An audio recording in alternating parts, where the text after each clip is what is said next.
नमस्कार मित्रों, मैं विकास शाक्य एक बार फिर से आप सबका स्वागत करता हूं अपने चैनल पर। और आज हम डिस्कस करने जा रहे हैं चैप्टर नंबर 1 अष्टावक्र गीता के 2 श्लोक, श्लोक नंबर 15 और श्लोक नंबर 16। ठीक है, तो आइए देखते हैं 15वें और 16वें श्लोक में अष्टावक्र जी जनक को क्या कह रहे हैं। ये चीज़ आपको पता ही होगी, अगर नहीं पता है तो आप इसी चैप्टर की जो प्लेलिस्ट है, इसी प्रेजेंट प्लेलिस्ट में पहला वीडियो और दूसरा वीडियो आप शुरू से देखते जाइए। कोई भी एक वीडियो शुरू वाली देख लेंगे तो उसमें ये एक्सप्लेन्ड है कि ये क्या चीज़ है। शरीर के 5 कोश परा और अपरा किस तरीके से ये प्रभावित करते हैं, किस तरीके से हमारे शरीर के 5 कोश और अपरा में जो तत्व हैं जब वो आपस में रिएक्शन करते हैं तो किस तरीके से हमारा शरीर बिहेव करता है, ये सब भगवद गीता में भी एक्सप्लेन्ड है। और वो प्लेलिस्ट भी चैप्टर नंबर 13 की प्लेलिस्ट जो है हमारे भगवद गीता की भी हमारे ही चैनल पर अवेलेबल है, तो वहाँ जा कर के भी आप इन चीज़ों को देख सकते हैं। ठीक है, तो आइए देखते हैं 15वें और 16वें श्लोक में अष्टावक्र जी क्या कहना चाह रहे हैं। 15वें श्लोक में अष्टावक्र जी कहते हैं कि तू असंग है, हे जनक, तू ये समझ कि तू असंग है, तेरे साथ कोई नहीं है, तू अकेला है। तू यानी अष्टावक्र जी जनक को नहीं कह रहे हैं, जनक के शरीर को नहीं कह रहे हैं, वो अष्टावक्र को जिस रूप में बताना चाह रहे हैं यानी आत्मा के रूप में बताना चाह रहे हैं। तो अष्टावक्र जी तू जब कह रहे हैं जनक को तो वो आत्मा को कह रहे हैं। अष्टावक्र जी आत्मा की बात कर रहे हैं, जनक के भीतर जो आत्मा है उसकी बात कर रहे हैं। ठीक है, तो कुल मिला के वो हम सब की आत्मा की बात कर रहे हैं, केवल जनक की नहीं, हम सब की, क्योंकि आत्मा के स्तर पर हम सब एक हैं, गुणात्मक रूप से सब के सब एक हैं। ठीक है, ईश्वर की समान गुणात्मकता है, गुण ईश्वर के समान है, आत्मा में भी, परमात्मा के गुण आत्मा में भी स्थित हैं। ठीक है, जैसे अग्नि से निकली हुई चिंगारी में अग्नि के ही गुण हैं, ये चिंगारी भी उतनी ही बड़ी आग लगा सकती है जितनी की अग्नि यहाँ जल रही है पहले से। तो चिंगारी होने के बावजूद भी अग्नि के समस्त गुण उस चिंगारी में मौजूद हैं। ठीक है, तो यही अष्टावक्र जी कह रहे हैं कि तू असंग है, तेरे साथ कोई नहीं है, तू अकेला है, क्रिया रहित है, तू कुछ नहीं करता। इसके बारे में हम पहले डिटेल में डिस्कशन कर चुके हैं पिछले वीडियोस में कि क्यों ऐसा कहा जा रहा है कि तू कुछ नहीं करता। क्यों? क्योंकि करने वाला तो शरीर का ऊपर के जो कोश हैं, जो मनोमय कोश है, उसमें जो वासनाएं हैं और प्रकृति के जो 3 गुण हैं, उन गुणों और हमारे वासनाओं के बीच की जो क्रिया होती है, मनोमय कोश की जो वासनाओं के बीच क्रिया होती है, उसकी वजह से हम कर्म करते हैं तरह तरह के, चाहे सत्वगुण में रह के, रजोगुण में रह के, तमोगुण में रह के बुरे कर्म करें, अच्छे कर्म करें, वो सब के सब केवल और केवल ये जो ऊपर के कोश हैं उनकी वजह से होती हैं, उनकी रिएक्शन की वजह से होती हैं। आत्मा स्वयं सिर्फ एक बैटरी की तरह है। जैसे आपके जो आपका एक दीवाल घड़ी है, सही से नाम भी नहीं याद आ रहा, वॉल क्लॉक है, उसमें जो आपकी बैटरी पड़ी होती है वो बैटरी सिर्फ ऊर्जा देती है, वो बैटरी सिर्फ और सिर्फ उस घड़ी की चेतना है। वास्तव में उस घड़ी को चलाने वाली चीज़ कौन सी है? उस घड़ी के भीतर की मशीनरी। जब उसे चेतना मिलती है, यानी जब उसे ऊर्जा मिलती है, तो जैसी उसकी मशीनरी है वैसा वो चलना शुरू कर देती है। ठीक है, ठीक उसी तरीके से जो आत्मा है वो सिर्फ चेतना है, विशुद्ध चेतना है, ज्ञान से परिपूर्ण है। लेकिन जब तक ये जीवात्मा के भीतर नहीं होगी तब तक जीवात्मा शरीर धारण नहीं कर सकता। ठीक है, तो ये चीज़ यहाँ पर समझाई गई है। तो यहाँ पर क्रिया रहित क्यों कहा गया है ये आप समझ गए। स्वयं प्रकाश है, प्रकाश यानी ये एक मेटाफर है नॉलेज का। स्वयं प्रकाश है यानी तू हर तरह से प्रकाशित है। स्वयं प्रकाश होने का मतलब सिर्फ ज्ञान से नहीं, हर तरह से प्रकाशित। जैसे भगवद गीता में भी आपने चैप्टर नंबर 13-14 में अगर आपने प्लेलिस्ट हमारी देखी है या खुद भी भगवद गीता कहीं से पढ़ी है तो आपको पता होगा कि वहाँ पर भगवान कृष्ण अर्जुन से कहते हैं कि जितना भी प्रकाश है इस धरती पर जो आ रहा है वो सूर्य से आ रहा है, लेकिन उस सूर्य के भीतर जो प्रकाश है उस प्रकाश का स्रोत कौन है? वो मैं हूँ, वो मैंने ही उत्पन्न किया है वो प्रकाश। ठीक है, सूर्य से प्रकाश पृथ्वी पर है, लेकिन सूर्य के प्रकाश का और इस संसार में जितने तारामंडल हैं, जितनी अग्नि है, इन सभी के प्रकाश का वास्तविक स्रोत कौन है? वो मैं हूँ, यानी भगवान कृष्ण अपने आप को कह रहे थे। ठीक है, तो वही चीज़ यहाँ पर भी बताई गई है। अष्टावक्र जी दोहरा रहे हैं, स्वयं प्रकाश है, खुद ही तो खुद प्रकाशमान है, ज्ञान युक्त है। ठीक है, और निर्दोष है। निर्दोष क्यों कहा जा रहा है आप समझ ही गए होंगे, क्योंकि जो कुछ दोष लगता है वासनाओं के इकट्ठा करने के कारण वो ऊपर जो जीवात्मा का कवर है उसे लगता है। और इसी वजह से जैसे जैसे हम शरीर छोड़ते जाते हैं तो जैसी वासनाएं अपने जीवात्मा के भीतर मनोमय कोश में हमने इकट्ठी की होती हैं उसी के अनुसार क्या होती हैं, नए नए शरीरों का निर्माण होता चला जाता है। इस जीवात्मा को नए नए शरीर मिलते जाते हैं उन्हीं वासनाओं के अनुरूप। ठीक है, तो और तू निर्दोष है, तेरा बंधन यही है, तू बंधन में क्यों है? जब तू निर्दोष है, सब कुछ ये सारी बातें कह दी, तो बंधन में क्यों है? तो वो बता रहे हैं कि तेरा बंधन यही है कि तू आत्मज्ञान के लिए समाधि का अनुष्ठान करता है। अब ये उनकी बात कर रहे हैं अष्टावक्र जी यहाँ पर।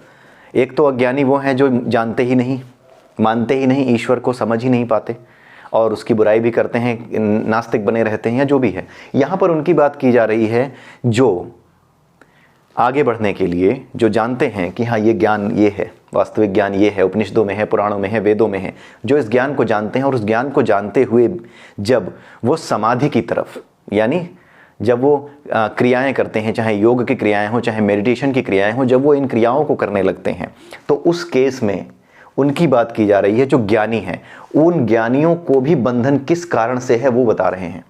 अज्ञानी तो बंधन में है ही इस संसार के, लेकिन ज्ञानी भी बंधन में कब होता है वो बता रहे हैं। ज्ञानी बंधन में तब होता है जब वो विधियों से बंध जाता है। ध्यान से समझिएगा, विधियों की बुराई नहीं हो रही है, विधियों की बुराई नहीं हो रही है, विधियों की आलोचना नहीं की जा रही है। विधियां पवित्र हैं, चाहे आप मंदिर में जाकर के मूर्ति की पूजा करें, चाहे आप रोज प्रैक्टिस करें सुबह उठ करके जो है किसी श्लोक का पाठ करने की, गीता का पाठ करने की, स्वाध्याय करने की, ये सारी विधियां, मेडिटेशन, योगा, जितनी चीजें हैं, इन विधियों की बुराई नहीं हो रही है। लेकिन कह क्या रहे हैं अष्टावक्र जी कि इन विधियों में आनंद आने लगना, ठीक है, इन विधियों में जब आनंद आने लगता है तो आदमी इसी आनंद में रुक जाता है। इसलिए जब आप इन विधियों के माध्यम से आगे बढ़ते हैं तो इनमें आनंद का भाव लेकर इनमें रुके नहीं, ये आपकी सहयोगी हैं, ये आपको साधक की स्थिति में बनाए रखती हैं। ये साधना का लक्ष्य नहीं है, ये साधना का मार्ग है। ये विधियां, ध्यान से सुनिएगा, ये विधियां साधना का मार्ग हैं और इसीलिए ये मार्ग पवित्र है। मार्ग जो ईश्वर की तरफ जाए वो पवित्र तो होगा ही। इसलिए जितनी विधियां हैं, चाहे आप मंदिर में पूजा कर रहे हो, चाहे ईश्वर के भजन गा रहे हो, चाहे आप कथा सुन रहे हो, ये क्या है? ये साधना के मार्ग हैं, ये साधना का लक्ष्य नहीं है। साधना का लक्ष्य क्या है? वास्तविक रूप में अपने आप को आत्मा के रूप में जानना, ये साधना का लक्ष्य है। ठीक है, ये चीज यहां समझाई जा रही है। लेकिन बंधन कब बन जाते हैं? जब आप इस मार्ग में ही, जैसे रास्ते में जा रहे थे, लक्ष्य था किसी और जगह पहुंचना, लेकिन मार्ग में ही आपको लगा कि ओ ये तो बड़ी अच्छी जगह लग रही है, जहां मैं जा रहा था उसको भूल गया, और ये जो बड़ी अच्छी जगह लग रही है, यहाँ पर बड़ी अच्छी अच्छी चीजें हैं, यहीं पर आप रमने लगे, यहीं रुक गए और लक्ष्य तक नहीं पहुंच पाए। ठीक है, ये चीज बताई जा रही है कि जब आप विधियों में उलझ जाते हो, विधियों का पालन करना है। क्यों? क्योंकि वो आपको साधक की मन स्थिति में बनाए रखती हैं। आपकी जो मेंटल स्टेट है, आपकी जो ओवरऑल जो आपकी जीवात्मा है, जो आपका एग्जिस्टेंस है, उसको साधक की स्थिति में, यानी वो व्यक्ति जो कि साधना के पथ पे चल रहा है, उस पथ पे बनाए रखने के लिए ये मार्ग जरूरी है। इनमें रुकने की आवश्यकता नहीं है। रुकने का मतलब क्या हुआ? जैसे कुछ लोग क्या सोचते हैं कि हाँ, अगर हमने साधना कर ली, मेडिटेशन कर ली, तो हाँ, इस मेडिटेशन में जो आनंद आता है, इस आनंद का अनुभव मुझे बार बार करना है। लेकिन वो जो आनंद आता है मेडिटेशन का, वो मार्ग का एक पड़ाव है। आपने उस चीज को महसूस कर लिया, वो एक पड़ाव है मार्ग का। आपको उस पड़ाव पे रुकना नहीं है, आपको साध्य पे, जो वास्तविक लक्ष्य है यानी परमात्मा, उस पे ध्यान रखना है। बाकी चीजें साधन हैं, वो साध्य है। तो साधन पवित्र इसीलिए हैं, ये जो पूजा पाठ है, इन चीजों को करना इसलिए जरूरी है ताकि आपकी मन स्थिति ईश्वर में लगी रहे, आपका मन ईश्वर में लगा रहे, आपकी इंद्रियां ईश्वर में लगी रहें। उसके अतिरिक्त वो भौतिकता में, मक्कारी में, दुष्टता में, इन चीजों में ना घुसें। इसलिए ये चीज़ें पवित्र हैं, इसीलिए ये सारी विधियां बनाई गई। चाहे वो पूजा पाठ की हो, चाहे घंटी बजाना हो, चाहे शंख बजाना हो, चाहे ध्यान करना हो, चाहे भगवान को भोग लगाना हो, ये सबकी सब विधियां केवल और केवल साधना पथ पे बनाए रखने के लिए, आपके एग्जिस्टेंस को स्पिरिचुअल बनाए रखने के लिए ये विधियां बनाई गई हैं। सीधी सी बात है, आप एक विशेष स्थिति में हो, अगर आपका कंसंट्रेशन हो, अगर आप एग्जाम दे रहे हो और आपका कंसंट्रेशन अपने सब्जेक्ट पे है जिसका एग्जाम हो रहा है, तभी तो आप वहाँ आंसर लिखोगे। अगर आपका कंसंट्रेशन इधर उधर भाग रहा है तो पेपर तो खराब हो जाएगा आपका। वही चीज़ बताई जा रही है कि जब आपका लक्ष्य होता है ईश्वर तक पहुँचना, तब आपकी एक स्थिति ऐसी होनी चाहिए कि पूरी तरह से कॉन्सेंट्रेशन आपका बना रहे। राइट, उसी कंसंट्रेशन को बनाए रखने के लिए ये विधियां बनाई जाती हैं, बताई गई हैं। चाहे पूजा हो, पाठ हो, चाहे वो शंख बजाना हो, चाहे मूर्ति में ईश्वर को देख करके उन्हें भोग लगाना हो, कुछ भी हो, ये विधियां हैं। ठीक है, इन विधियों के माध्यम से आपके मन स्थिति में, आपके मनोमय कोश में वो परिवर्तन अपने आप होते हैं। जैसे जब आप गाड़ी चलाना सीखते हैं तो आपको पता नहीं चलता कि किस दिन वो दिन था जब मैं बिना डरे और बिना हिचके जो है गियर बदलने लगा और पूरे फुल स्पीड में गाड़ी कंट्रोल के साथ चलाने लगा, और पहले दिन कैसे पसीने बह रहे थे। तो बीच बीच में किस दिन कैसा क्या चेंज हुआ आप पकड़ नहीं पाओगे, और किस दिन आप परफेक्ट हो गए वो भी आप जान नहीं पाओगे, याद ही नहीं कर पाओगे, जागते हुए भी, इतनी ज़बरदस्त चेतना होते हुए भी। क्योंकि कोई चीज़ आप सीखते हो तो आपकी चेतना पूरी तरह से उसमें लगी होती है, इसके बावजूद भी आप नहीं बता पाओगे। क्यों? क्योंकि ये काम प्रकृति का है, आपका नहीं है। आपका काम है सिर्फ और सिर्फ अभ्यास करना। इसी तरह से ये जितनी भी चीज़ें अभ्यास के लिए बनाई गई हैं, उनका अभ्यास करते करते आप एक दिन अभ्यस्त हो जाते हो और एक दिन आपको पता ही नहीं चलता कि कब आप अपने वास्तविक स्वरूप में स्थित होने लगे। तो यही चीज़ यहाँ पे समझाई जा रही है कि बंधन तुम्हारा ये है कि तुम समाधि का अनुष्ठान करते हो, यानी तुम कहीं पे समाधि की बात की जा रही है। समाधि आखिरी लक्ष्य है, समाधि आखिरी विधि है जिसके बाद आपका विलय हो जाता है परमात्मा में। ठीक है, आत्मा का परमात्मा से विलय हो जाता है। तो जो विलय है वो मुख्य चीज़ है, वो टारगेट है। लेकिन लक्ष्य क्या बन जाता है लोगों का कि मुझे मेडिटेशन में आनंद आने लगा है। उस मेडिटेशन के आनंद की वजह से उस आनंद से ऊपर न उठ पाने को मना कर रहे हैं। वही कह रहे हैं कि तेरा बंधन यही है कि तू आत्मज्ञान के लिए समाधि का अनुष्ठान करता है। ठीक है, समाधि में स्थित होता है, समाधि में आनंद मानने लगता है, तू वास्तविक लक्ष्य को भूल जाता है। तुझे इसे भी भूलना होगा। तो समाधि में जो आनंद है उस आनंद को भी छोड़ना होगा, उसे भी कुछ मत समझ। बाकी आनंदों की तरह, भौतिक आनंदों की तरह इस आनंद का भी त्याग कर दे। तो यही तेरा बंधन है कि तू इसमें अभी भी उलझा हुआ है। जैसे जनक जी वो यही इसी में तो उलझे थे कि हाँ भाई, कहाँ किताबों में लिखा है कि ये इतना आसान है कि एक तरफ पैर रखो घोड़े की जो आपकी साइड होती है, और दूसरे साइड पे आप घोड़े के दूसरे साइड पे जो उसका जो बक्कल होता है वहाँ पे अगर आपने पैर टिका दिया, इतना आसान है। ठीक है, घोड़े की जीन पे बैठने जितना आसान है ज्ञान प्राप्त होना, आपको ज्ञान प्राप्त होना। तो ये चीज़ उन्होंने पढ़ी थी, तो वो समाधि की तरफ जाने के लिए कोई ना कोई विधि खोज रहे हैं। अगर विधि इतनी आसान है तो ये क्यों ना करूं, ऐसा सोच रहे हैं। तो इसीलिए अष्टावक्र जी उनको चेता रहे हैं, समझा रहे हैं कि तुम्हारा बंधन यही है कि तुम अभी भी विधियों में फंसे हो। तुम लक्ष्य को ध्यान में रखो। विधियां इसलिए हैं ताकि लक्ष्य की तरफ जाते समय तुम्हारा मन इधर उधर ना भटके। ठीक है, अब यहाँ 16वें श्लोक में ये बड़ा सिंपल सा है, वो आपको समझ में आ जाएगा। यह संसार तुझ में व्याप्त है। ऐसा क्यों? ये तो बात ईश्वर के लिए कही जाती है, लेकिन फिर वही मेटाफर यहाँ पर। ईश्वर अगर आग है तो आत्मा क्या है? उस आग से निकली हुई चिंगारी। ईश्वर बहुत विशाल है, उसका प्रभाव, उसकी विशालता बहुत ज़्यादा है, लेकिन उसकी जो चिंगारियाँ हैं वो आत्मा से कंपेयर कर सकते हो आप। तो जिस तरीके से ईश्वर वही आग है जिसकी चिंगारी आत्मा है और वो सब में व्याप्त है, तो उसी तरीके से ये आत्मा भी गुणात्मक रूप से सभी लोगों में, जिस तरह से एक आत्मा मुझ में है, वैसे ही वही आत्मा यानी परमेश्वर का वही अंश, वही चिंगारी सबके भीतर है। यह संसार तुझ में, यानी अगर तूने खुद को आत्मा के रूप में जान लिया तो उसी आत्मा में ये पूरा संसार व्याप्त है। ऐसी ही आत्माओं से ये पूरा संसार व्याप्त है। असली स्वरूप वही है हर किसी का। तुझी में पिरोया है। ऐसा क्यों? क्योंकि हमने शुरू में ही पढ़ा था, जब हमने ये पढ़ा था कि हमारे शरीर के 5 कोश हैं, ये परा है, अपरा है, अलग अलग आत्माएं हैं। इन सभी आत्माओं को जो डोर बांध करके रखती है, जिसमें पिरोई गई हैं आत्माएं, उसी को परमात्मा कहा जाता है।